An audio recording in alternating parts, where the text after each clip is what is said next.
है ना? यहाँ पर दूसरा अलग-अलग था जब हम किस में चलते थे, एक हल्का सा एग्ज़ाम्पल के रूप में देखते थे, कि जैसे माना हमारे पास 2 चीज़ें होती हैं, एक होता है वर्ग, है ना? वर्ग ऊपर से नीचे की तरफ और एक होता है आवर्त। तो आवर्त हमेशा ऐसे में चलता है ना? और वर्ग क्या होता है ऊपर से नीचे की तरफ, है ना? ये तो इधर की तरफ हो गया हमारे पास आवर्त, ठीक है ना? आवर्त में क्या आएगा, ठीक है ना? और इधर हो गया वर्ग या समूह, ठीक है ना? वर्ग या समूह जो नीचे की तरफ आएगा। यहाँ पर हमने बताया था कि जो आयनन ऊर्जा है, वो इधर की तरफ क्या होती है, बढ़ती है। आयनन ऊर्जा इधर की तरफ क्या होती है, बढ़ती है। क्योंकि आकार छोटा होगा, तो एक इलेक्ट्रॉन निकालना कठिन हो जाएगा, तो इसने आयनाइजेशन एनर्जी इधर की तरफ इंक्रीज होगी। जब हम ऊपर से नीचे की तरफ देखते थे, तो आकार बड़ा होता है, तो आयनन ऊर्जा क्या हो जाएगी, कम हो जाएगी। कुछ एक्सेप्शन बताए थे आप लोगों को। एक्सेप्शन किस प्रकार से आया था बेटे, जो अपवाद के रूप में हमारे पास थे। जैसे हमारे पास एक तो होता है जिंक, कैडमियम हो गया, सीडी है ना, कैडमियम, एचजी।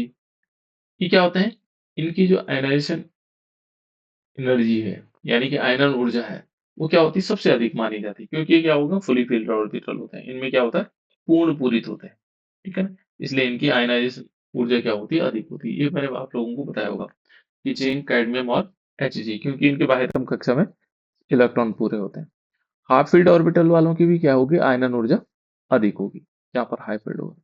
आयनाइजेशन ऊर्जा द्वितीय उस प्रकार की थी, वो हमने बताए थे आपको कि अलग अलग परमाणुओं की अलग अलग प्रकार से हो सकती है। अब नेक्स्ट है बेटा, जो अगला टॉपिक हमारा वो है, बेटा ये शारदा पुंडीर के नाम से कौन जुड़ा,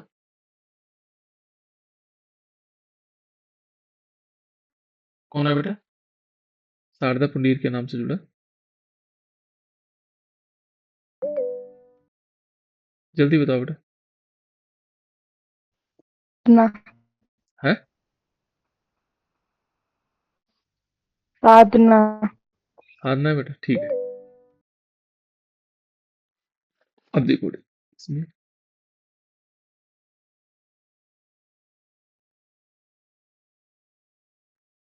चलो इसके बाद शुरू कर देखो। यहाँ पर नेक्स्ट जो टॉपिक हमारे पास है, वो है हीट ऑफ एटमाइजेशन, ठीक है ना? और इसको बोलते हैं कणीकरण ऊष्मा। एक नया शब्द आएगा आप लोगों के लिए, हीट ऑफ एटमाइजेशन, बहुत इंपॉर्टेंट है, हीट ऑफ एटमाइजेशन, ठीक है ना, हीट ऑफ एटमाइजेशन, या इसको हम बोलते हैं कणीकरण ऊष्मा, कणीकरण ऊष्मा। अभी होता क्या होगा, ऊष्मा या ऊर्जा, है ना, कणीकरण ऊष्मा या ऊर्जा, हीट ऑफ एटमाइजेशन ऊष्मा। तो इसमें क्या होता है, हीट ऑफ एटमाइजेशन का मतलब होता है कि माना एक क्रिस्टल हमारे पास है ना? और क्रिस्टल हमेशा क्या होते हैं, धातुओं से बने होते हैं, है ना? तो क्रिस्टल में से हम क्या करेंगे, एक परमाणु को निकालने के लिए जितनी ऊर्जा चाहिए, एक क्रिस्टल है हमारे पास, और उसमें से क्या करना है, एक परमाणु निकालना है। मान लीजिए यहाँ पर एक क्रिस्टल ले लेते हैं, क्रिस्टल Fe का बनाते हैं, है ना, आयरन का क्रिस्टल बनाते हैं, ये है Fe, है ना? तो Fe क्या होगा, ये 2 पॉजिटिव होगा, दूसरा Fe होगा 2 पॉजिटिव, फिर क्या होगा, Fe होगा। ये क्रिस्टल है बेटा, है ना, Fe इस टाइप से बने हुए हैं। और क्रिस्टल ऐसे आकार के बने होते हैं, 2 Fe 2 पॉजिटिव, यहाँ पर क्या होगा, Fe होगा 2 पॉजिटिव, Fe और 2 पॉजिटिव, ये Fe का बनाया मैंने, है ना? अब मान लीजिए ये Fe है, और इनके बीच में क्या होगा बेटा, एक क्रिस्टल का ऐसी संरचना होती है ना? अब इस क्रिस्टल में क्या होता है, इनके बीच में इलेक्ट्रॉन मूवमेंट करते हैं, ऐसे इलेक्ट्रॉन क्लाउड होता है, ऐसे मूवमेंट कर रहे होते हैं, घूम रहे होते हैं, है ना, फ्री स्टेट में घूम रहे होते हैं। और इनमें क्या होगा, जो क्रिस्टल में होता है, कि जो Fe है, ये जो Fe दिखाई दे रहा है आपको, ये वाला Fe, इसके और इस इलेक्ट्रॉन क्लाउड के बीच में, ये Fe है, ये Fe और इस इलेक्ट्रॉन क्लाउड, इलेक्ट्रॉन का जो बादल होगा, है ना, इलेक्ट्रॉन ऐसे बहते हुए रहते हैं, इलेक्ट्रॉन यहाँ बहते रहते हैं ऐसे करके, है ना? तो इलेक्ट्रॉन क्लाउड हो गया, और इस Fe के बीच क्या होता है, फोर्स ऑफ अट्रैक्शन होता है, आकर्षण बल होता है, और जिसके कारण ये जुड़े रहते हैं, ठीक है ना, इस इलेक्ट्रॉन के बीच में और इस Fe के बीच में, है ना। और जो Fe होते हैं बेटा, जो धनावेशित होता है धातु, जिसको, उसको हम क्या बोलते हैं, कर्नेल बोलते हैं। क्या बोलते हैं, कर्नेल बोलते हैं। इसको हम कर्नेल भी बोलते हैं, एक नया शब्द आपके लिए, है ना, कर्नेल, है ना। यहाँ पर क्या होगा, एक जो हमारे पास धातु है, परमाणु है, आयन है, और उसमें जो यहाँ पर क्या है, इलेक्ट्रॉन क्लाउड है, इनके बीच क्या होगा, आकर्षण बल लगता है। तो अब हमें क्या करना है, जो हमारे पास क्रिस्टलीकरण है, तो हम कहते हैं कि किसी क्रिस्टल, माना लीजिए, इसकी परिभाषा में ऐसे भी लिख सकते हैं कि किसी क्रिस्टल से एक परमाणु, ये क्रिस्टल था, और इसमें से हमें क्या करना है, एक परमाणु को निकालना है। माना Fe को बाहर निकाल लें, हमें इस Fe को बाहर निकालना है, ठीक है ना। तो इस Fe को बाहर निकालने के लिए जितनी ऊर्जा देनी पड़ेगी, वो क्या कहलाएगी, उसकी कणीकरण ऊष्मा कहलाएगी। इस एक क्रिस्टल से, किसी क्रिस्टल से एक परमाणु को बाहर निकालने के लिए जितनी ऊर्जा की जरूरत पड़ेगी, जितनी ऊर्जा हमें देनी पड़ेगी, वो उसकी क्या कहलाएगी, कणीकरण ऊष्मा या हीट ऑफ एटमाइजेशन कहलाएगा। इतनी बात क्लियर समझ में आ गई बेटा। तो यहां पर हमें क्या करना है, इसमें से Fe को बाहर निकालना है। तो यहां देखो, जितना बॉन्ड इनके बीच होगा, यदि आकर्षण बंध कम होगा, कमजोर होगा, तो ये आसानी से निकल जाएगा, हीट ऑफ एटमाइजेशन कम होगा, कणीकरण ऊष्मा कम होगी। लेकिन यदि इनके बीच पावरफुल बंध है, तो क्या होगा, कणीकरण ऊष्मा ज्यादा बड़ी होगी। अब हमें ये चेक करना होगा कि कणीकरण ऊष्मा में क्या होगा, इनके बॉन्ड को तोड़ने के लिए, जो यहाँ पर क्लाउड, इलेक्ट्रॉन क्लाउड है, और Fe के बीच जो बॉन्ड है, उसको तोड़ने के लिए जितनी ऊर्जा देनी पड़ेगी, वो क्या है, वो हमारे पास कणीकरण ऊष्मा हो जाएगी, है ना। अब इसके लिए देखो बेटा, यहाँ पर पहले जो हमारे पास कणीकरण ऊष्मा है ना, हीट ऑफ एटमाइजेशन है, वो मेल्टिंग पॉइंट के समान होती है, गलनांक, गलनांक के बराबर होती है। परिभाषा इसकी लिख ली होगी आप लोगों ने, कि मान लीजिए किसी क्रिस्टल, मान लीजिए हम कहते हैं कि किसी क्रिस्टल, ये हीट ऑफ एटमाइजेशन का है, मान लीजिए किसी क्रिस्टल से एक, किसी क्रिस्टल से एक परमाणु, ठीक है ना, एक परमाणु निकालने के लिए, निकालने के लिए, ठीक है ना, जितनी ऊर्जा की आवश्यकता हो, जितनी ऊर्जा या ऊष्मा, है ना, ऊर्जा या ऊष्मा की आवश्यकता होगी, की आवश्यकता होती है, वही क्या कहलाती है, वही हमारे पास कणीकरण ऊष्मा कहलाएगी, ठीक है। अब इसको हमने एक इलेक्ट्रॉन, एक परमाणु को हमने बाहर निकालना, कर्नेल्स को, है ना, ये पॉजिटिव चार्ज जो होते हैं मेटल को, उसको हम कर्नेल्स बोलते हैं, ठीक है। अब यहाँ पर क्या कहा, दूसरा कहा इसने कि जो यहाँ पर कणीकरण ऊष्मा है, वो मेल्टिंग यानी कि गलनांक के समान होती है, जैसे गलनांक होगा उसी प्रकार से होगा। ये तो था बेटा कणीकरण ऊष्मा की परिभाषा। अब हमारा काम है कि जो डी ब्लॉक एलिमेंट है, डी ब्लॉक की 3 सीरीज थी बेटा, कौन कौन सी सीरीज थी, बताओ, डी ब्लॉक में कौन कौन सी सीरीज थी, 3D सीरीज याद होगा आपको, 4D series and 5D series, इन तीनों के बारे में हम ज्यादा पढ़ रहे थे। तो 3D सीरीज में कौन कौन से तत्व हैं बेटा, बताओ, 3D सीरीज में कौन, क्या क्या नाम थे उनके, याद हो गए होंगे अब तक तो, बताओ 3D सीरीज में क्या, कौन कौन थे, उनके नाम बताना बेटा, 3D सीरीज में कौन कौन से एलिमेंट्स हमारे पास, बताओ 3D सीरीज में कौन कौन से, तो याद हो जाना चाहिए। Scandium, very good. Titanium, titanium, vanadium, manganese, पहले क्रोमियम आएगा बेटा, हाँ, फिर manganese, iron, hmm, cobalt, nickel, copper, zinc. Okay, copper, zinc, है ना? इसको हमने ऐसे याद किया था, शक्ति वक्रमन फीको निकोजन, है ना? निकोजन। तो यहाँ पर यदि हम देखेंगे तो क्या है बेटा, देखो स्कैंडियम हो गया, टाइटेनियम हो गया, वैनेडियम हो गया, क्रोमियम हो गया, मैग्नीज हो गया, आयरन हो गया, कोबाल्ट हो गया, निकेल हो गया, कॉपर हो गया, जिंक हो गया, है ना? तो ये हमारे पास 3D सीरीज है, और इस 3D सीरीज में हमें हीट ऑफ एटमाइजेशन निकालना है। हीट ऑफ एटमाइजेशन या कणीकरण उष्मा निकालनी। तो कणीकरण उष्मा क्या होती होगी? तो यहाँ पर हमें चेक करना है इसका कणीकरण उष्मा। कौन सी उष्मा? कणीकरण उष्मा। ठीक है ना? हीट ऑफ एटमाइजेशन कैसे निकलेगा? तो यहाँ पर ये देखना है कि यदि हम देखें तो जो 3D सीरीज में है, कणीकरण उष्मा पहले डिपेंड किस पर करती है? तो यहाँ सबसे पहले मैं एक चीज बता दूं कि कणीकरण उष्मा क्रोमियम की सबसे अधिक है।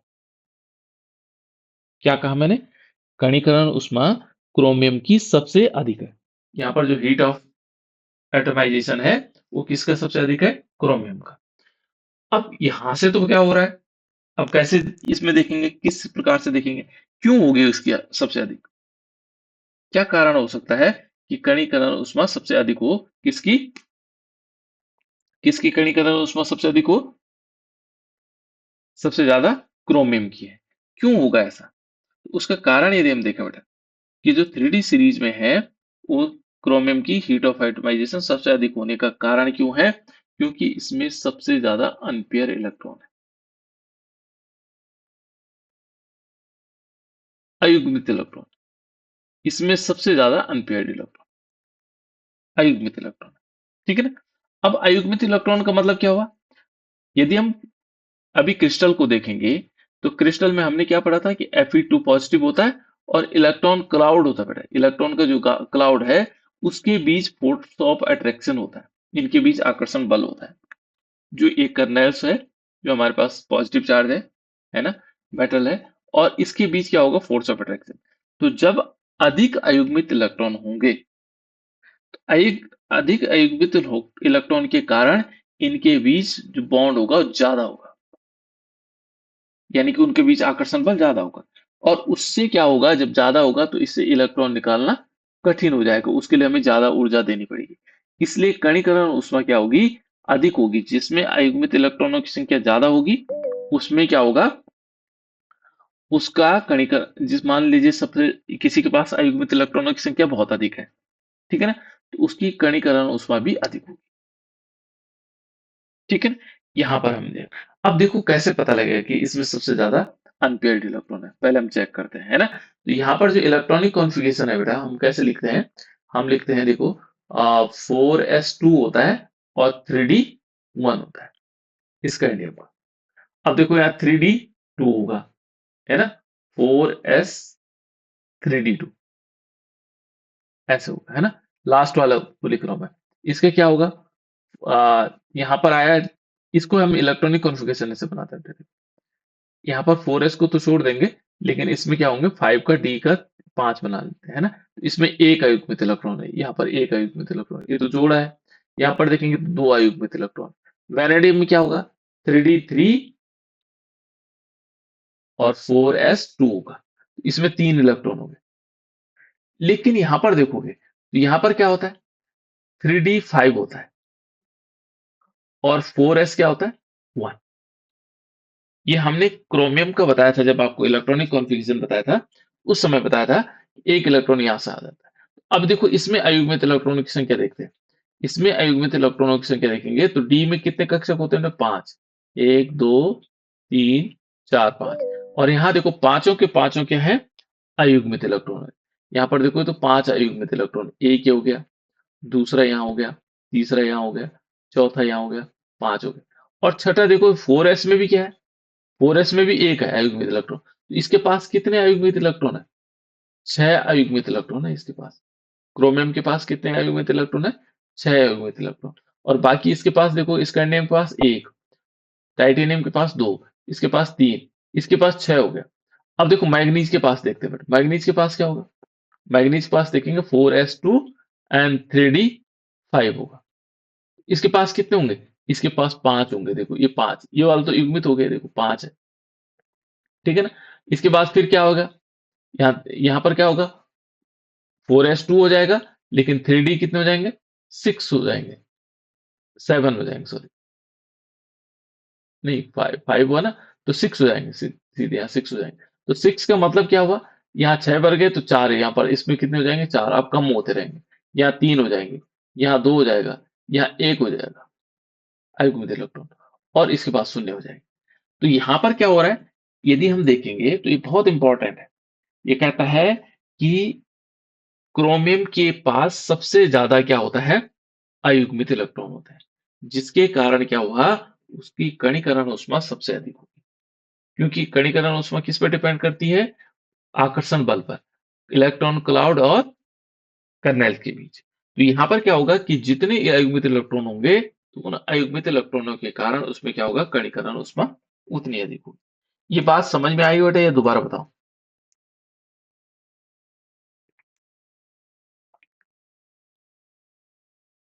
दोबारा बताना है, कोई बच्चा यदि जिसको समझ में नहीं आया ना, तो फिर मैं आगे बढ़ता हूँ,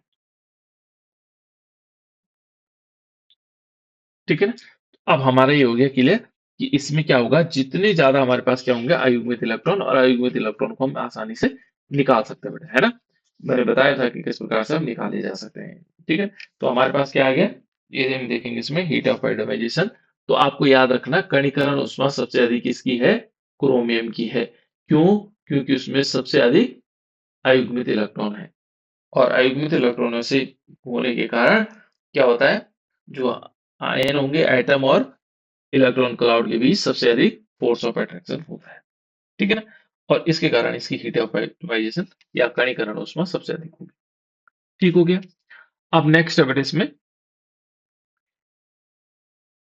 अब इंथैल्पी का ट्रेंड देखना हमने, है ना। तो इंथैल्पी का जो ट्रेंड है किस प्रकार से होगा, हीट ऑफ उस कणीकरण ऊष्मा किस प्रकार से होगा। तो यहाँ पर यदि हम देख रहे हैं, हमने ये लिया स्कैंडियम, इसको याद रखना बेटा, ये सीरीज पूरा याद कर लो, टाइटेनियम, वेनेडियम, फिर क्रोमियम, मैग्नीज, ये बहुत इंपॉर्टेंट सीरीज है, मैग्नीज हो गया, आयरन हो गया, कोबाल्ट हो गया, फिर आएगा निकेल और कॉपर और जिंक।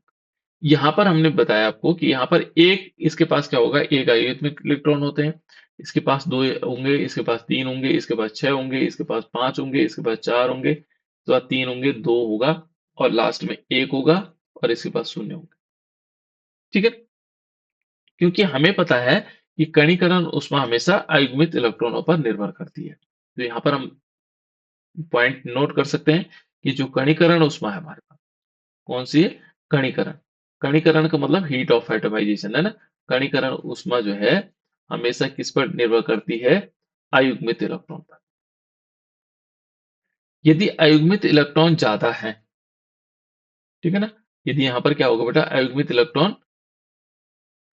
इलेक्ट्रॉन पर डिपेंड करेगी, है ना। तो यदि अयुग्मित इलेक्ट्रॉन ज्यादा है, तो कणीकरण ऊष्मा भी ज्यादा होगी, ठीक है ना। तो यहाँ पर हम समझ सकते हैं कि सबसे ज्यादा कणीकरण ऊष्मा इसकी है। पहले कणीकरण ऊष्मा क्या हो रही है, यहां से देखो, यहां से यहां तक तो बढ़ी, फिर क्या हुआ, फिर घटने लगी, और सबसे कम क्या हुई, किसकी हुई, किसकी कणीकरण ऊष्मा सबसे कम है बेटा, ये है जिंक, क्योंकि इसके पास अयुग्मित इलेक्ट्रॉन होता ही नहीं, ठीक है ना। ये था किसमें, 3D सीरीज में। लेकिन यदि हम किस में देखें, पूरे तीनों हमारे पास तीन सीरीज है ना, 3D सीरीज है, 4D सीरीज है, और 5D सीरीज है। इनमें देखें तो इसमें क्या होगा, कणीकरण का ऊष्मा का जो है, ये हमें ग्राफ मिलता है। जो ये 3D सीरीज है बेटा, सबसे ऊपर वाली 3D सीरीज है हमारे पास, सबसे ऊपर कौन सी है, 3D सीरीज है, उसका ग्राफ इस प्रकार से दिखाई देता है, ठीक है ना, इस प्रकार से दिखाई देता कि कणीकरण ऊष्मा यहाँ से बढ़ती चले जाएगी, यहाँ तक बढ़ेगी, फिर ये से करके आएगी गाँव, ठीक है ना। तो सबसे ज्यादा किसकी होती है, 3D सीरीज की कणीकरण ऊष्मा सबसे ज्यादा है ना। देखो उसके नीचे फिर क्या है, 4D सीरीज, ग्राफ ये बना हुआ है। लेकिन हमें ये देखना है कि इन तीनों सीरीज में, जैसे जो 3D सीरीज है, 4D सीरीज है, और 5D सीरीज में किसकी कणीकरण ऊष्मा सबसे अधिक है, तो 3D सीरीज वाली की सबसे ज्यादा होगी। देखो सब जगह से, यहाँ से शुरू से देखे, इसको मैं लाल से बना के दिखा रहा हूँ, इस प्रकार से ग्राफ आता है। ये कैसे आया होगा ये ग्राफ? ये ग्राफ कैसे पता लगा होगा? ये ग्राफ आता बेटा हमेशा एक्सपेरिमेंट के थ्रू, प्रयोग के द्वारा है ना? हमने अपनी मर्जी से नहीं लिखा, इसको प्रयोग द्वारा निकाला गया कैसे कैसे है। फिर उसके बाद देखो, उसके बाद दूसरा नंबर आता है किसका? ये जो हमारे पास है 4D सीरीज, ये 4D सीरीज का ग्राफ। उसके बाद कम ऊर्जा किसकी होती है? 4D सीरीज की। और सबसे कम किसकी मानी जाती है? 5D series. ठीक है ना? तो यहां पर हम ये समझ सकते हैं कि जिसके पास क्या होगा, बैलेंस इलेक्ट्रॉन होते हैं, सबसे ज्यादा बैलेंस इलेक्ट्रॉन होगा, वो क्या होगा? स्ट्रॉन्ग बॉन्ड बनाएगा। और स्ट्रॉन्ग बनाने से क्या होगा? उसका जो इंथैल्पी ऑफ एटमाइजेशन होगा या कणीकरण ऊष्मा होगी, वो ज्यादा होगी। ठीक है ना? जिसके पास होगा। तो यहाँ पर हम एक सीरीज बना सकते हैं कि किसकी कणीकरण ऊष्मा। तो सीरीज के हिसाब से देखा जाए तो हम कह सकते हैं कि सबसे अधिक जो होगा पूरी सीरीज में, सबसे अधिक जो कणीकरण ऊष्मा होगी, कौन सी ऊष्मा बेटा? कणीकरण ऊष्मा किसकी होगी सबसे अधिक? ये होगी 3D सीरीज की, पूरी सीरीज की। 3D सीरीज में किसका सबसे कणीकरण ऊष्मा सबसे ज्यादा किसकी होगी? क्रोमियम की। है ना? याद रखना आपको। और उसके बाद दूसरा नंबर आता है, वो आता है 4D सीरीज। और सबसे कम होगा 5D सीरीज। तो हम इसको ऐसे भी लिख सकते हैं, जो 3D सीरीज है उसकी ग्रेटर, ज्यादा अधिक कणीकरण ऊष्मा है 4D सीरीज से। और 4D सीरीज से ज्यादा किसकी है? 4D सीरीज ज्यादा है किससे? 5D सीरीज से। एक हमारे पास ये लॉजिक बन जाएगा, है ना? और इसका कारण आप लोगों को लिखना है कि जिसके पास सबसे ज्यादा क्या होंगे? वैलेंस इलेक्ट्रॉन होंगे, वो क्या, उसकी क्या होगी? उनके बीच बॉन्ड, स्ट्रॉन्ग बॉन्ड बनेगा और उनकी कणीकरण ऊष्मा अधिक होगी। ये था बेटा हमारे पास कणीकरण ऊष्मा। ठीक है ना? काफी इंपॉर्टेंट पार्ट है इसका। ठीक है? ये सब हम फिजिकल प्रॉपर्टीज पढ़ रहे हैं किसकी? डी ब्लॉक एलिमेंट, है ना? दूसरा है इसमें मेल्टिंग पॉइंट। मेल्टिंग पॉइंट तो आप लोग जानते हैं क्या होता है बेटा? मेल्टिंग पॉइंट गलनांक। गलनांक को हम बोलते हैं मेल्टिंग पॉइंट। एमपी भी लिखा जाता है इसको, मेल्टिंग पॉइंट, है ना? जहां पर क्या होगा? मेल्टिंग पॉइंट, जिस टेम्परेचर पर कोई क्या होगा, पदार्थ मेल्ट हो जाता है, तो उसको हम बोलते हैं मेल्टिंग पॉइंट। अब मेल्टिंग पॉइंट को हम देखें तो मेल्टिंग पॉइंट क्या होता है बेटा? हमने निकालना है किसके लिए? 3D सीरीज के लिए ही। हमने डी ब्लॉक एलिमेंट के लिए ही मेल्टिंग पॉइंट को देखना है कि किस प्रकार से इसमें मेल्टिंग पॉइंट प्रभावित करता है ना? तो पहले यदि हम देखेंगे तो मेल्टिंग पॉइंट किससे प्रभावित होगा?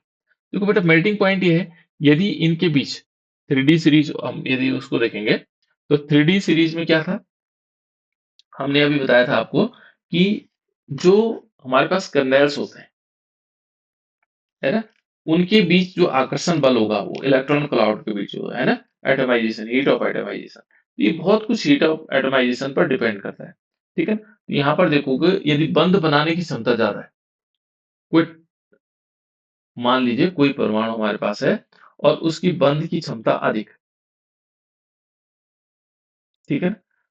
और उस बंध की जो क्षमता है, मान लीजिए कोई बॉन्ड बना है, यहाँ पर हमारे पास एक एटम है, Fe है और दूसरा Fe है, ठीक है ना? ये मान लीजिए हमारे पास है। तो यदि इनके बीच जो बॉन्ड है, इस बॉन्ड की जो क्षमता है उसको कम करना है, वही गलनांक हुआ। देखो यहाँ पर देखोगे ना, जैसे मान लीजिए सॉलिड होते हैं, ठोस होते हैं, तो ठोस और ठोस के बीच क्या होता है? फोर्स ऑफ अट्रैक्शन ज्यादा होता है, तो इसलिए ठोस है। फिर क्या हुआ? हमने इसको द्रव में बदलना है, तो ठोस को यदि हम द्रव में बदलेंगे तो हम क्या करेंगे? इस बॉन्ड को कमजोर करेंगे इनका, इनके बीच जो फोर्स ऑफ अट्रैक्शन है। जैसे द्रव द्रव के बीच का क्या होता है? दुर्बल बॉन्ड होते हैं। ठोस ठोस के बीच बॉन्ड बहुत पावरफुल होते हैं, नजदीक होते हैं। लेकिन जो द्रव होते हैं उनके बीच थोड़ा कम होते हैं। जो गैस होते हैं उनके बीच बहुत कम वंडरबल फोर्स, बहुत इस प्रकार से आते हैं, है ना? तो यहाँ पर देखोगे कि ये क्या है? गलनांक क्या है? गलनांक का काम है मेन, ये जो बॉन्ड है, जो बॉन्ड बना हुआ है, इस बॉन्ड की जो क्षमता है उसको कम करना है। इनके बीच जो फोर्स ऑफ अट्रैक्शन है, आकर्षण बल है, उसको कम करना है, वो है गलनांक, है ना? क्योंकि ठोस को हम द्रव में ला रहे हैं, तो द्रव में ला रहे हैं तो इस बॉन्ड को हम कमजोर कर रहे हैं, तभी तो द्रव अवस्था में आएगा। ठीक है? तो ये किस किस पर निर्भर करेगा? कौन कौन से कारक हैं कि इसके बॉन्ड को कम करे किया जा सकता है ना? तो पहला यदि देखेंगे बेटा इसमें, तो जो हमारे पास अणु होती है, अणु आप लोगों ने देखो, अणु की जो सममिति होती है बेटा, सममिति, सममिति, जो सिमेट्री है ना, सिमेट्री ऑफ मॉलिक्यूल्स कह सकते हैं हम इसको, हम कह सकते हैं सिमेट्री ऑफ मॉलिक्यूल। जो उसकी सिमेट्री होगी, सिमेट्री ऑफ मॉलिक्यूल्स होगी, उसको देखेंगे। तो सिमेट्री ऑफ मॉलिक्यूल्स यदि हम देखेंगे, सिमेट्री ऑफ मॉलिक्यूल्स भी क्या करती है, बहुत डिपेंड करती है किस पर, इनकी बॉन्ड की क्षमता को कम करने पर। दूसरा यदि हम देखेंगे, दूसरा नंबर क्या हो सकता है, पहला काम तो इसका हो गया बॉन्ड की क्षमता को कम करना, है ना। दूसरा काम हो सकता है क्या, इसके बाद हाइड्रोजन बॉन्ड है, ये बहुत प्रभावित करता है। हाइड्रोजन बॉन्ड, यदि किसी मॉलिक्यूल के बीच हाइड्रोजन बॉन्ड है, हाइड्रोजन बंद है, तो वो क्या होते हैं, नजदीक आ जाते हैं। वो गैस अवस्था से क्या हो जाते हैं, द्रव अवस्था में आ जाते हैं। तो एक हाइड्रोजन बॉन्ड भी है, जो उसकी क्या करेगा, उसको प्रभावित करेगा गलनांक को।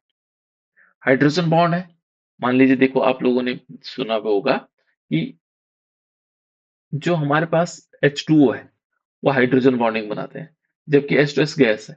ये गैस अवस्था में, ये H2O द्रव अवस्था में। तो यहाँ पर देखोगे, इनके बीच तो हाइड्रोजन बॉन्डिंग बनते हैं, इसलिए ये क्या आ गए, नजदीक नजदीक आ गए। हाइड्रोजन बॉन्ड वन से क्या हो गए, नजदीक आ गए। नजदीक आने से क्या हुआ बेटा, ये लिक्विड अवस्था में आ गए। यानी कि जो हाइड्रोजन हाइड्रोजन के बीच बॉन्ड था, H2O के बीच बॉन्ड था, वो नजदीक आने से क्या हो गया, उसमें फोर्स ऑफ अट्रैक्शन बढ़ गया। ठीक है ना, वो नजदीक आ गया। तो मैंने कहा ना, बॉन्ड क्या हो गया, पावरफुल हो गया। और यहां देखो कि बेटा H2S में ये बॉन्ड दूर दूर एक H2S है, इसके बीच बॉन्ड दूर है ना, ये कमजोर बॉन्ड है। तो ये क्या है, गैसीय अवस्था में। तो जो गलनांक है, गलनांक क्या होगा, गलनांक डिपेंड करेगा, जो हाइड्रोजन बॉन्डिंग है उस पर भी निर्भर करता है। वांडर वाल बल, जो हमने गैसों के बीच पढ़ा था, वांडर वाल बल क्या होता है, ये वांडर वाल बल होता है, जो कि इसमें होगा, गैसों में पाया जाता है, वांडर वाल बल, है ना, वांडर वाल फोर्स, ये गैसों में होता है ना।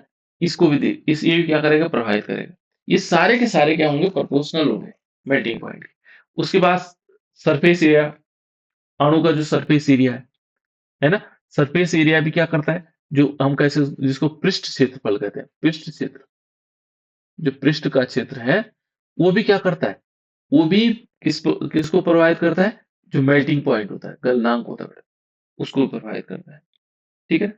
और यहां पर हमारे पास है मेटेलिक बॉन्डिंग, जो धात्विक बंध होता है। ये कुछ टॉपिक थे बेटा, धात्विक बंध या धातु के बीच के बंध, ये भी क्या करते हैं, ये भी प्रभावित करते हैं हमारे किसको, गलनांक को। तो ये कुछ पॉइंट थे, जो समिति है उनकी, है ना, सिमेट्री है मॉलिक्यूल की, वो प्रभावित कर सकते हैं। हाइड्रोजन बॉन्ड प्रभावित कर सकते हैं, वांडर वाल बल प्रभावित कर सकते हैं, पृष्ठ का क्षेत्रफल प्रभावित कर सकता है, धातु के बीच जो बॉन्डिंग है, ये सारे के सारे प्रोपोर्शनल है। ये बढ़ेंगे तो अणु का गलनांक स्वाभाविक बढ़ेगा। यदि सारे के अणुओं की समिति बढ़ेगी, तो क्या होगा, ये भी उसका क्या बढ़ेगा, मेल्टिंग पॉइंट बढ़ेगा, है ना। तो ये 3D सीरीज के लिए हमारे पास गलनांक के लिए कुछ महत्वपूर्ण बिंदु है ना। सिमेट्री तो आप लोग जानते होंगे, सिमेट्री ऐसे होता है ना बेटा, जैसे लॉक टाइल, लॉक टाइल तो देखे आप लोगों ने, ऐसे लगी रहती है ना। तो यदि मानो इस प्रकार से कोई लॉक टाइल की तरह ऐसे बना दिया जाए, मॉलिक्यूल ऐसे जुड़े, सिमेट्री ऐसी बने, तो ये ज्यादा पावरफुल होते हैं, इसको बोलते हैं अणुओं के बीच सिमेट्री, है ना। अब हमने थ्री डी सीरीज से, यानी कि हमें डी ब्लॉक पर आते हैं। गलनांक तो आप लोग समझ गए कहाँ कहाँ पर किस चीज से प्रभावित होते होंगे। ठीक है। देखो बेटा, यहां पर हमारे पास क्या है कि जो ग्रुप है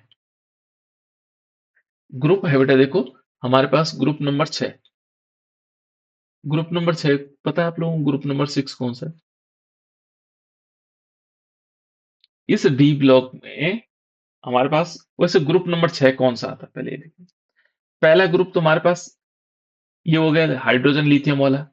दूसरा हो गया, दूसरा ग्रुप कौन सा होता है बेटा, पहले तो हाइड्रोजन लिथियम वाला है। दूसरा ग्रुप होता है जिसमें मैग्नीशियम होते हैं, है ना, ये सारा आता है।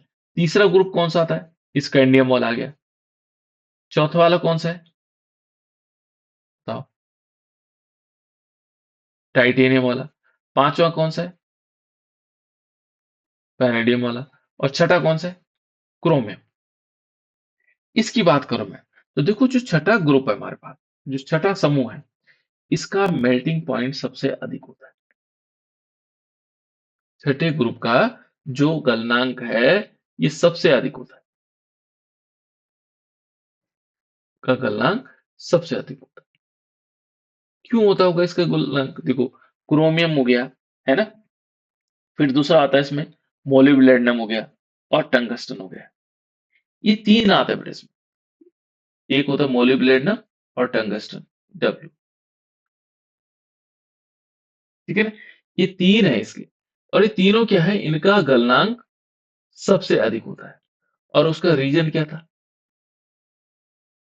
इसका रीजन है, उनके बीच फोर्स ऑफ अट्रैक्शन ज्यादा हुआ। क्यों होगा? कोई बता सकता है? क्योंकि उसमें अयुग्मित इलेक्ट्रॉन सबसे अधिक है। तो क्योंकि इसमें कितने हैं बेटा, देखो यहाँ पर हमने बताया था ना, जो छठा ग्रुप है, इस पे इलेक्ट्रॉन, क्रोमियम के पास कितने अयुग्मित इलेक्ट्रॉन थे? 6 अयुग्मित इलेक्ट्रॉन थे। और अयुग्मित इलेक्ट्रॉन और मेटल के बीच फोर्स ऑफ अट्रैक्शन ज्यादा होता है। और जब इनके बीच फोर्स ऑफ अट्रैक्शन ज्यादा होगा, तो वो क्या होंगे? ज्यादा पावरफुल होंगे उससे इलेक्ट्रॉन निकालना। तो यदि हमें गलनांक देखना है, उसको कमजोर करना है, 6 इलेक्ट्रॉनों वाला जो अयुग्मित इलेक्ट्रॉन है उसको कमजोर करना होगा, तो हमें क्या करना पड़ेगा इसके लिए? इसका माने हमें क्या देना पड़ेगा? ताप अधिक देना पड़ेगा। इसलिए इनका गलनांक अधिक होता है। लेकिन इन तीनों में किसका गलनांक अधिक होगा? ठीक है, इस पूरे ग्रुप का गलनांक अधिक होता है, लेकिन इन तीनों में किसका गलनांक अधिक होगा? तो यहाँ पर हमें ध्यान रखना है कि जो आवर्त सारणी में यदि हम ऊपर से नीचे की तरफ जाएंगे, तो ये ध्यान रखना, गलनांक क्या होता है? बढ़ता है। गलनांक क्या होगा? बढ़ेगा। बढ़ेगा, लेकिन ऐसे दिखाता हूँ, ऊपर की तरफ बढ़ेगा। ठीक है ना? कैसे? ये गलनांक बढ़ेगा नीचे से ऊपर की तरफ। तो यहाँ पर क्या हो, नहीं सॉरी, ऊपर से नीचे की तरफ बढ़ेगा। तो ऊपर से नीचे की तरफ बढ़ेगा, तो इसमें क्या होगा? यहाँ पर सबसे ज्यादा जो गलनांक है किसका होगा? टंगस्टन का। क्रोमियम। नहीं बेटा, पूरी सीरीज में एक चीज और ध्यान रखो। बढ़िया, तुमने सही क्वेश्चन कहा। क्रोमियम, क्रोमियम का ग्रुप का है बेटा। देखो यहाँ पर यदि हम देखेंगे, तो हमने गलनांक को एक चीज पढ़ा, कि जो छठे ग्रुप है हमारे पास, छठा ग्रुप में तीन है, क्रोमियम हो गया, मोलिब्डेनम हो गया, और टंगस्टन हो गया। ये तीन हमारे पास है ना? तो यदि हम इसको देखें, तो यहाँ पर क्या माना जाता है कि क्रोमियम 3D सीरीज का सबसे कैसा है? 3D सीरीज का जो सबसे ज्यादा, जिसमें क्या होता था? हीट ऑफ एटमाइजेशन होती थी। लेकिन वो कहता है कि यदि हम इन तीन ग्रुप में देखेंगे, तो यहाँ पर क्या होगा कि गलनांक भी इसका अधिक होगा, क्योंकि इसमें अयुग्मित इलेक्ट्रॉनों की संख्या ज्यादा थी। लेकिन यदि इस ग्रुप में देखेंगे, तो सबके पास 6 6 इलेक्ट्रॉन, अयुग्मित इलेक्ट्रॉन होंगे। अब इन सबका जो है क्या है, पूरी पीरियोडिक टेबल में सबसे ज्यादा जो गलनांक है, इन तीनों का ही। अब इन तीनों में सबसे ज्यादा किसका है? तो उसके बाद यहां पर बताया गया कि जैसे माना क्या होगा, जब हम ऊपर से नीचे की तरफ जाते हैं, तो गलनांक क्या होगा? बढ़ेगा। गलनांक क्या होगा? बढ़ेगा। ये बढ़ रहा है। ठीक है ना? तो बढ़ेगा कैसे? सबसे कम इसका होगा, फिर इसका होगा, सबसे ज्यादा इसका होगा। तो इस पूरी पीरियोडिक टेबल में, पूरी आवर्त सारणी में, ठीक है ना, मैं यहाँ पर लिख दे रहा हूँ इसको, आवर्त सारणी में, जो हमारे पास आवर्त सारणी, सबसे ज्यादा गलनांक किसका है? तो ये टंगस्टन का। सबसे अधिक गलनांक, सबसे अधिक गलनांक किसका है? ये टंगस्टन का है, डब्ल्यू का। है ना? इस टंगस्टन को हम क्या करते हैं, इसका सबसे ज्यादा गलनांक होता है। तो यहां पर हमें ये ध्यान रखना है कि सबसे अधिक गलनांक किसका होगा? ये टंगस्टन का होगा। ठीक है? तो टंगस्टन क्या है बेटा? सबसे अधिक गलनांक वाला क्या है पूरी आवर्त सारणी में? सबसे अधिक गलनांक किसका होता है? ये टंगस्टन का है। और ये ध्यान रखना है, इसलिए क्या होता है कि जो आप लोगों ने देखा होगा जो बिजली के बल्ब पहले वाले बल्ब होते थे, अब तो एलईडी बल्ब आते हैं, तो उसमें एक धातु ऐसे रहती थी अंदर ऐसे, ठीक है ना? ऐसी बनी रहती। तो ये जो किसकी बनी होती थी? ये जो फिलामेंट होता था, ये टंगस्टन का बना रहता था, क्योंकि इसका क्या है, गलनांक सबसे अधिक है। ये जल्दी से गलेगा नहीं, है ना? फिर इसमें से ये निकाल दी जाती थी, है ना? उसको ऑक्सीकृत ना हो, तो इसलिए सबसे ज्यादा गलनांक किसका होता है? ये होता है टंगस्टन का। तो याद आपको ये रखना है, ठीक है ना? और यहाँ पर एक महत्वपूर्ण है कि अधिक अयुग्मित इलेक्ट्रॉन्स के कारण जो है, क्या माना जाता है, इसका गलनांक भी अधिक होता है, ठीक है? अब यदि हम पूरी सीरीज में देखें, थ्री डी सीरीज में देखें, तो थ्री डी सीरीज में गलनांक का एक देखते हैं क्या पैटर्न हो सकता है, कि जैसे स्कैंडियम, स्कैंडियम का गलनांक क्या होगा? कम होगा, है ना? स्कैंडियम का कम होगा। फिर क्या होगा? स्कैंडियम के बाद टाइटेनियम, टाइटेनियम के बाद वैनेडियम, वैनेडियम के बाद क्रोमियम, फिर मैग्नीज, फिर क्या होगा? आयरन, फिर कोबाल्ट, फिर निकेल, ठीक है ना? फिर कॉपर और जिंक। यहाँ पर हमने इलेक्ट्रॉनिक संख्या बताई थी, 1 2 3, है ना? 6, फिर 5 4 3 2 1 0। तो यहाँ पर देखो सबसे ज्यादा तो इसका हो जाएगा। यहाँ से यहाँ तक क्या होगा? गलनांक बढ़ेगा। फिर क्या होने लगेगा? इसकी कंपेयर में ये धीरे धीरे कम होता रहेगा, क्योंकि इनमें आयोगन इलेक्ट्रॉनों की संख्या कम होती रहेगी। तो धीरे धीरे क्या होगा? वो कम होता चला जाएगा, ठीक है ना? जब हम ऊपर से नीचे की तरफ जाएंगे तो क्या होगा? गलनांक बढ़ेगा। तो ये है बेटा गलनांक का, गलनांक का पैटर्न तो ये है, ठीक है? गलनांक किस प्रकार से सीरीज में चलेगा। उसके बाद है क्वथनांक। क्वथनांक क्या होता है वो? जिसको हम बोलते हैं बॉइलिंग पॉइंट। गलनांक माने जिस ताप पर कोई चीज गल जाती है साधारण भाषा में, वैसे उसकी परिभाषा दूसरी है, लेकिन साधारण भाषा में गलनांक उसे कहते हैं जिस ताप पर कोई ठोस द्रव में बदल जाता है। और बॉइलिंग पॉइंट क्या हुआ? क्वथनांक क्या हुआ? जिस ताप पर क्या हुआ, कोई द्रव जो है भाप बन जाए। ये तो हुआ, माना कोई द्रव हमारे पास है, उसको हम गर्म कर रहे हैं, गर्म करने से भाप बन गया, तो उसका क्वथनांक हो गया, है ना? वैसे तो ये होता है कि जब किसी द्रव का वाष्प दाब वायुमंडलीय वायु दाब के बराबर हो जाता है, तो वो क्वथनांक कहलाता है। ये परिभाषा मेन है इसकी, है ना? तो ये वाष्प दाब पे डिपेंड करता है। तो हम इसको ये मान के चलेंगे कि यदि हम क्या, किसी द्रव का, मान लीजिए क्या हुआ, वाष्प में बदल रहा है, तो उसको हम क्वथनांक कह रहे हैं। जनरल भाषा में इसको समझने का इस प्रकार से समझ सकते हैं, ठीक है? यहाँ पर देखो, ये क्वथनांक किस प्रकार से निर्भर करेगा, क्वथनांक देखेंगे। तो क्वथनांक भी क्या है बेटा? इनके बीच बॉन्ड, भाई एक H2O दूसरे H2O से जुड़ा हुआ होगा, है ना? किसी बॉन्ड से जुड़ा होगा। इस बॉन्ड को तोड़ेंगे तो ये भाप अवस्था में चला जाएगा। यहाँ पर एक चीज को हमें ध्यान रखना है कि बीच में क्या होता है, एक पॉजिटिव चार्ज होता है, जिसको हम कर्नेल्स कह रहे थे। और इन पॉजिटिव चार्ज के बीच में क्या होता है? इलेक्ट्रॉन का, यदि हम क्रिस्टल को देखते हैं, ठोस अवस्था को देखेंगे, तो मान लीजिए एक पॉजिटिव चार्ज है, वहां Fe दिखाया था हमने, या पॉजिटिव दिखा रहे हैं ना? तो इनके बीच क्या है? इलेक्ट्रॉन ऐसे बह रहे हैं, स्वतंत्र अवस्था में बह रहे हैं, है ना? और ये जितने इलेक्ट्रॉन बहेंगे, उतना इनके बीच फोर्स ऑफ अट्रैक्शन होगा। यानी कि ये जब ज्यादा जुड़े हुए होंगे, इनसे ऊर्जा, मतलब सब समझ लीजिए कि इसको हम भाप बनाना मुश्किल का काम है। यदि फोर्स ऑफ अट्रैक्शन ज्यादा है तो भाप देर में बनेगा, है ना? इसका बॉइलिंग पॉइंट क्या होगा? ज्यादा होगा। यदि इनके बीच क्या है? लूजली बॉन्डेड है, बॉन्ड का कम चार्ज है, तो क्या होगा? ये आसानी से भाप बना देगा, तो उनका बॉइलिंग पॉइंट कम हो जाएगा। तो बॉइलिंग पॉइंट क्या करता है? यहाँ पर हम कह सकते हैं कि इलेक्ट्रॉन लूज नहीं करना चाहता, कोई भी, जो जितने हमारे पास क्या है, यहाँ दो चीजें हैं। एक तो है low low boiling point, low boiling point, जिसका क्वथनांक क्या होगा? कम होगा, ठीक है? जिसका क्वथनांक क्या हो? कम हो, लो बॉइलिंग पॉइंट, ठीक है? और एक होता है हाई बॉइलिंग पॉइंट,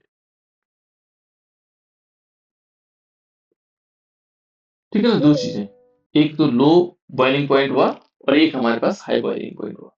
तो लो बॉइलिंग पॉइंट क्या होता है? देखो यहाँ पर लो बॉइलिंग पॉइंट किसका होगा? जिनके बीच आकर्षण बल कम होगा, और जिनके बीच आकर्षण बल ज्यादा होगा, धनावेश ऋणावेश के बीच, उनका बॉइलिंग पॉइंट बढ़ जाएगा। तो यहाँ पर हम कह सकते हैं कि जो इलेक्ट्रॉन लूज नहीं करना चाहते हैं। और इलेक्ट्रॉन लूज कौन नहीं करना चाहते? इलेक्ट्रॉन कौन नहीं त्यागना चाहता है? जिनकी क्या होती है?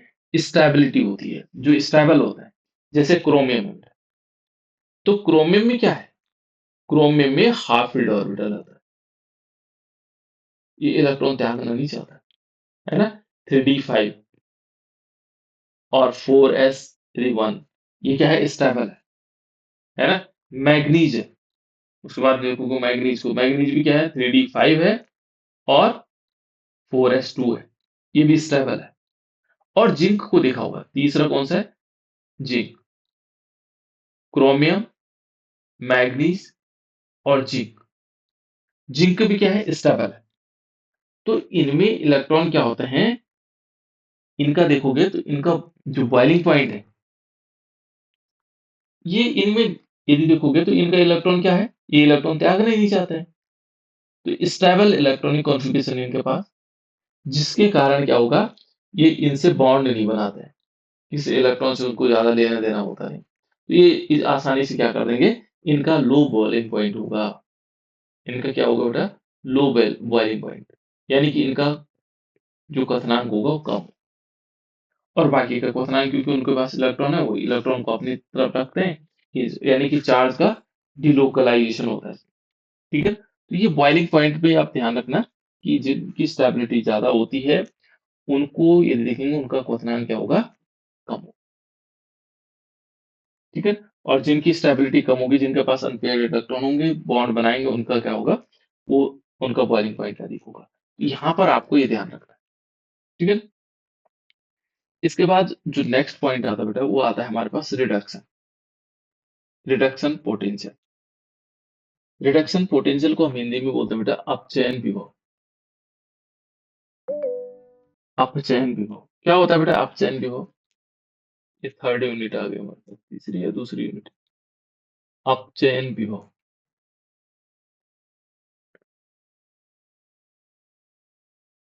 रिडक्शन पोटेंशियल क्या होता है? इसका मतलब रिडक्शन पोटेंशियल क्या होता होगा अपचयन विभव?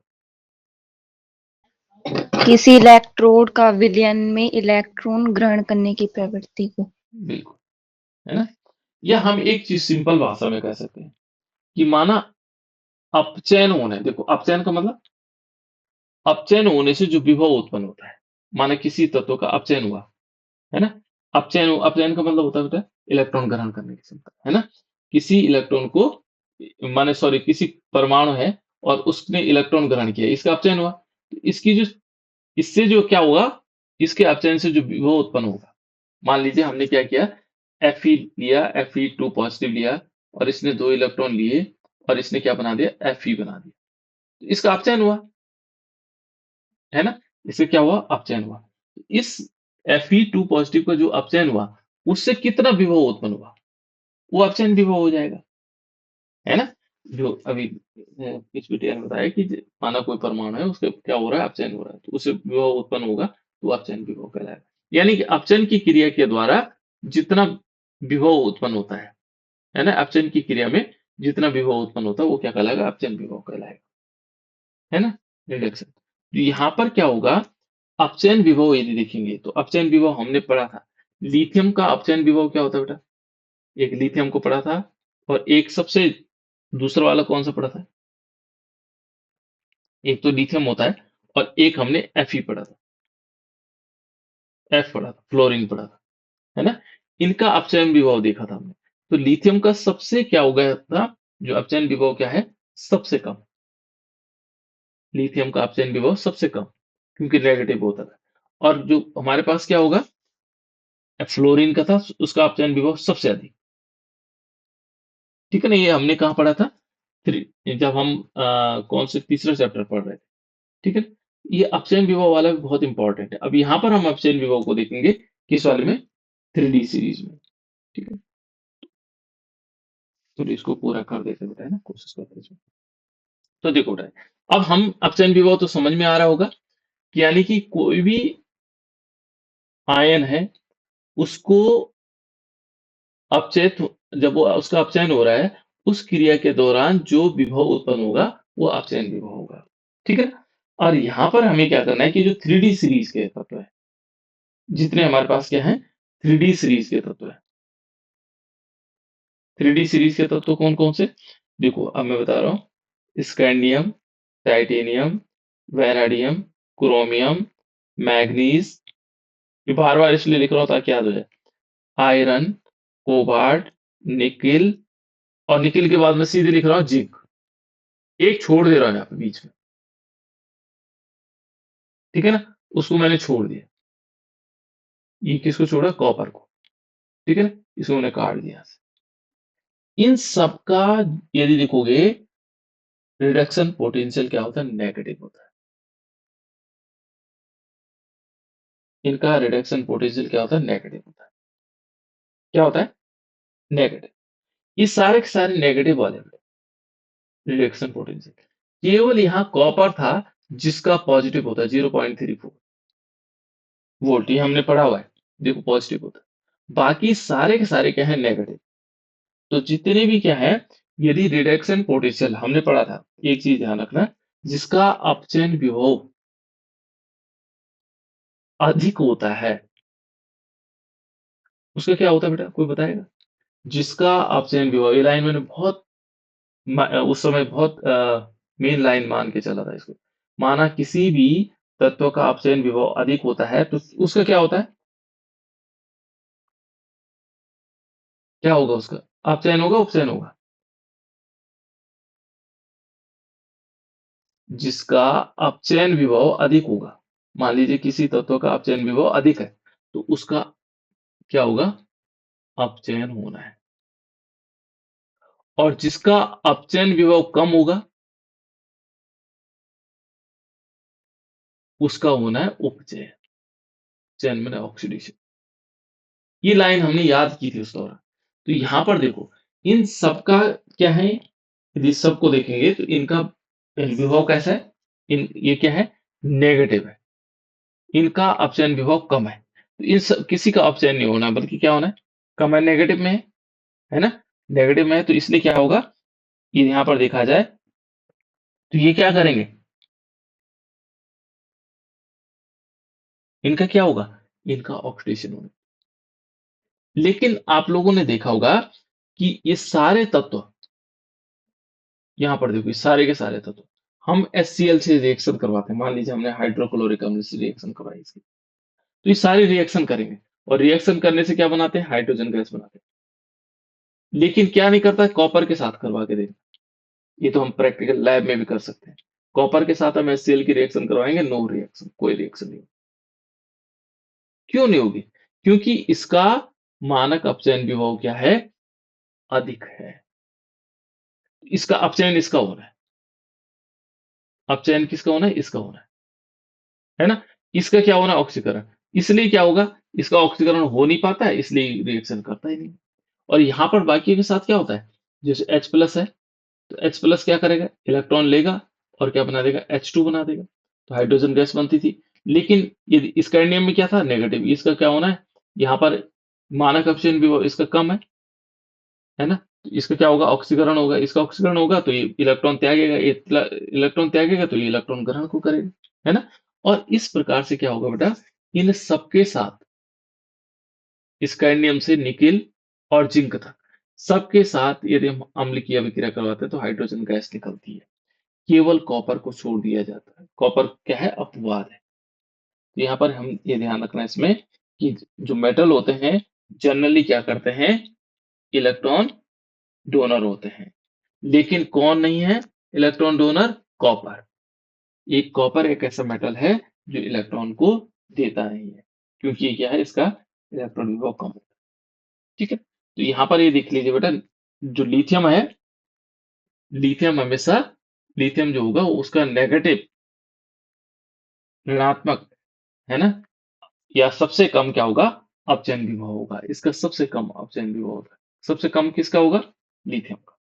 तो हमें ये ध्यान रखना है कि जो लिथियम है बेटा, लिथियम का सबसे कम अपचयन विभव होता है। लिथियम का अपचयन विभव सबसे कम, सबसे कम। अपचयन विभव कम होगा तो इसका अपचयन नहीं हो पाएगा, इसका क्या होगा, ऑक्सीकरण। ठीक है ना? तो लिथियम का, इसलिए आप लोगों को ये ध्यान रखना है कि स्कैंडियम, टाइटेनियम, वैनेडियम, क्रोमियम और मैग्नीज, आयरन, कोबाल्ट, निकल, और जिंक, इनका सबका क्या होता है, इन सबका ऑक्सीकरण हो जाता है, लेकिन कॉपर का नहीं होता है ना? HCl के साथ रिएक्शन करके क्या देते हैं, हाइड्रोजन। और दूसरा देखो बेटा, उसके बाद क्या होगा, यदि हम देखेंगे तो फ्लोरीन, जो फ्लोरीन होता है, फ्लोरीन, इसका जो अपचयन विभव है वो सबसे, ये तो सबसे कम है, और ये क्या होगा, सबसे अधिक है। किसका, फ्लोरीन का। तो इसका अपचयन विभव सबसे अधिक होने का मतलब इसका अपचयन होगा, फ्लोरीन का तो अपचयन होना है ना? और इन दोनों के बीच में देखोगे तो एक हाइड्रोजन है बेटा, हाइड्रोजन का अपचयन विभव शून्य होता है, ना अधिक होगा ना कम होगा, शून्य होगा, है ना? तो धातु क्या करते हैं, इलेक्ट्रॉन देते हैं, धातु क्या करेंगे, इलेक्ट्रॉन देते हैं, इसलिए उनका अपचयन नेगेटिव होता है ना? कॉपर एक, क्या हमारे पास कॉपर क्या था बेटा, कॉपर एक अपवाद था, जिसका अपचयन विभव प्लस में होता है, इसलिए 3D सीरीज में क्या क्या माना जाता है कि केवल एक कॉपर है कि जो इसका अपवाद है 3D सीरीज है ना? जितने भी नोबल देखो हमारे पास नोबल मेटल है ना? ये हाइड्रोजन हो गया, कॉपर हो गया, जिंक हो गया, ये सारे के सारे है ना? इनका देखो यहाँ पर hydrogen, copper, Hg, Au, Pd, platinum, Ag, ये सारे के सारे हमारे पास पॉजिटिव धनात्मक है ना? अब इसमें एक क्वेश्चन बनता है बेटा, copper, Hg, Au, Pd, Pt अम्ल में क्यों नहीं विलेय होते हैं? यदि हम इसमें अम्ल डालेंगे तो क्यों विलेय नहीं होंगे? मान लीजिए HCl डालते हैं तो क्यों नहीं होते विलेय? तो हमें लिखना पड़ेगा क्योंकि इनका मानक अपचयन विभव, मानक अपचयन विभव कैसा है, धनात्मक है। ठीक है ना? या ज्यादा है, ज्यादा है। मानक अपचयन विभव ज्यादा होने का मतलब इनका क्या होना है, अपचयन होना। सॉरी, इनमें क्या था, मानक अपचयन विभव अधिक है, तो इनका क्या होना था, अपचयन, इनका होना अपचयन। अब यदि हम यहाँ पर क्या होगा, HCl मिलाने से हाइड्रोजन गैस कैसे निकलेगी, जब मानक अपचयन विभव हाइड्रोजन का क्या हो, अधिक हो, तो अधिक तो इनका है, तो इसलिए क्या होगा, जबकि हाइड्रोजन का क्या है, रिडक्शन पोटेंशियल कम है। यहाँ पर हम लिख सकते हैं जो हाइड्रोजन आयन है उसका मानक अपचयन विभव कम है, इनका तो अधिक हो गया, अपचयन इनका होना था, और इसलिए क्या होगा, अभिक्रिया नहीं हो पाती। मानक अपचयन विभव इनका अधिक है, किसका, हाइड्रोजन, कॉपर, Hg, ठीक है ना, Au, ये इसको छोड़ दो, है ना? इनका मानक अपचयन विभव अधिक है, इनका अपचयन होना है, तो अपचयन होना, HCl के साथ रिएक्शन नहीं हो पाएगी, और उसका मानक अपचयन विभव कम है, इसलिए ये खुल नहीं पाएगी। ठीक है ना? तो यहाँ पर ये मान के चलिए कि अपचयन विभव किसका ज्यादा है, इनका है, इसलिए ये अभिक्रिया नहीं करता। ठीक है ना? किसके साथ, हाइड्रोजन HCl के साथ। ठीक है? अपचयन केवल उसी का होता है जिसका मानक अपचयन विभव अधिक। ये लाइन नोट कर लेना, अपचयन किसका होगा, जिसका मानक अपचयन विभव अधिक होगा। तो ये है बेटा हमारे पास अपचयन की कहानी। ठीक है ना? तो अपचयन आप लोग ध्यान रखेंगे, किसके साथ कौन सी अभिक्रिया, तो हमें ये चेक करना पड़ेगा किसका मानक अपचयन विभव अधिक है, जिसका मानक अपचयन विभव अधिक है उसका अपचयन होगा, और दूसरे का क्या होगा, दूसरे का ऑक्सीकरण हो जाएगा। ये लाइन आपको याद रखनी है। ठीक है, ये है बेटा। नेक्स्ट हमारे पास मैग्नेटिक प्रॉपर्टीज है।